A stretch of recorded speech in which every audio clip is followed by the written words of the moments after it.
Hey, everybody, and welcome to today's episode of So What the Heck is Mindfulness Anyway?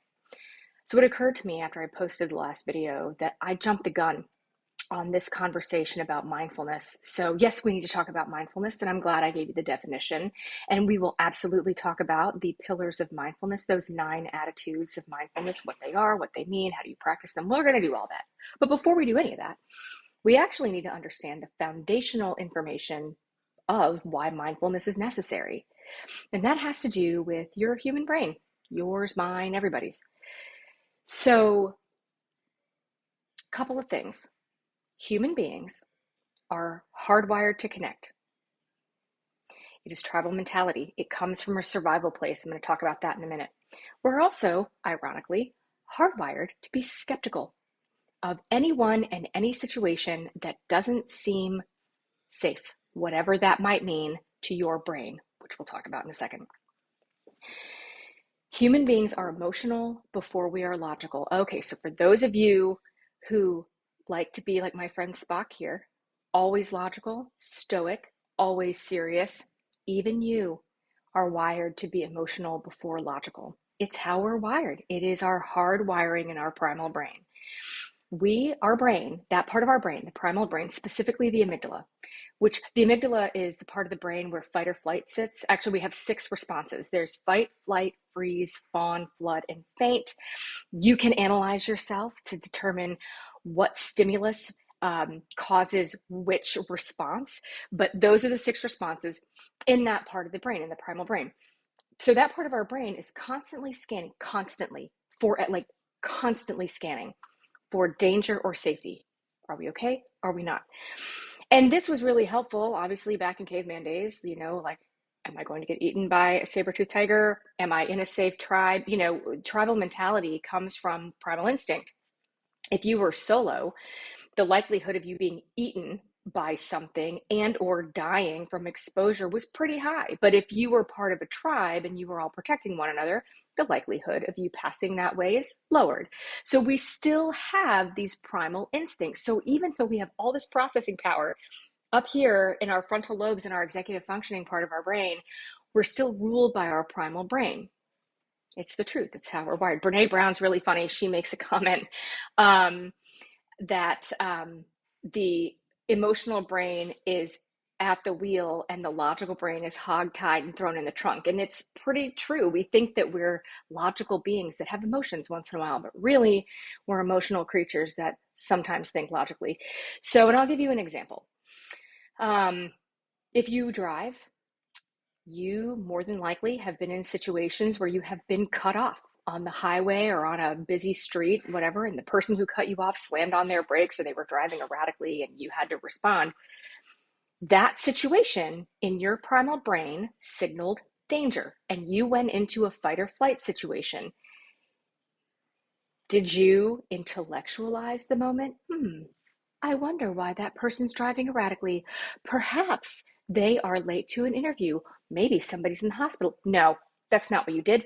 You slammed on your brakes. You laid on the horn. You probably threw a hand gesture or two while you are cursing them out from the driver's seat. It's a completely normal, common, emotional response from your primal brain. So I explain that because it's important to know how the primal brain functions. There's an inverse relationship between the primal brain and your executive functioning brain. When the primal brain switches on, and it's not really like an on-off switch, it's more like a dimmer switch, but when it switches on, the executive functioning brain starts to sit down. So you kind of have this sort of thing with, primal brain, executive functioning, and when the primal brain calms down, we can be logical again. But just think about the last time you got into an argument with somebody. Were you thinking logically or were you thinking emotionally? Probably emotionally. So here's the thing to know about the primal brain, like why I'm telling you this and why this has everything to do with mindfulness. And I talk about this a ton in the book. Your primal brain is exactly that. It's primal. It's immature. It's insecure. It cannot tell the difference between a physical threat and an emotional stress.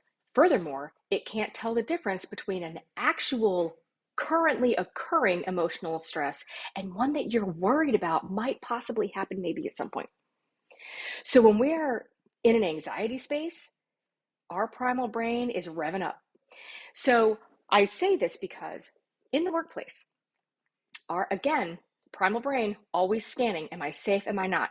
So if you get that one-liner email from your boss that says, I need to see you in my office, or you get a text from your significant other that says, we need to talk, or you're sitting in a meeting and you give some great idea and someone kind of looks at you and they're like, with that facial expression, your primal brain has just registered that emotional stress as a threat, and you will have an emotional response to it. Think about it. When you open up that email from your boss, that one-liner email, and you're like, wow, that's it, I'm getting fired.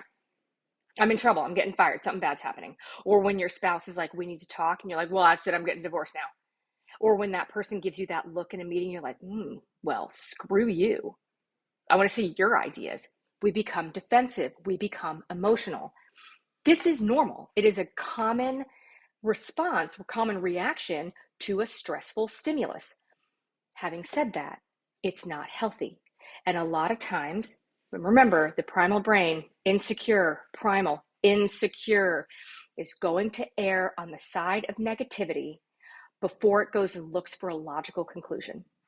So that is what I want you to know about your brain, so that as we start talking about mindfulness and those pillars of mindfulness, those attitudes of mindfulness, and how to have conflictual conversations and how to stop yourself from assuming, you got to know the foundational knowledge of how your brain ticks. So that's it. I hope that's helpful. And perhaps you're like, oh my God, I do that all the time. If you do, congratulations, you're like 99% of humanity, okay? But there are ways to address it, and there are ways to, we can brain hack it. I'll talk to you about that in other videos too. But that is my information for today, and I hope it was helpful. And I hope you guys are having an awesome week, and I'll see you again soon.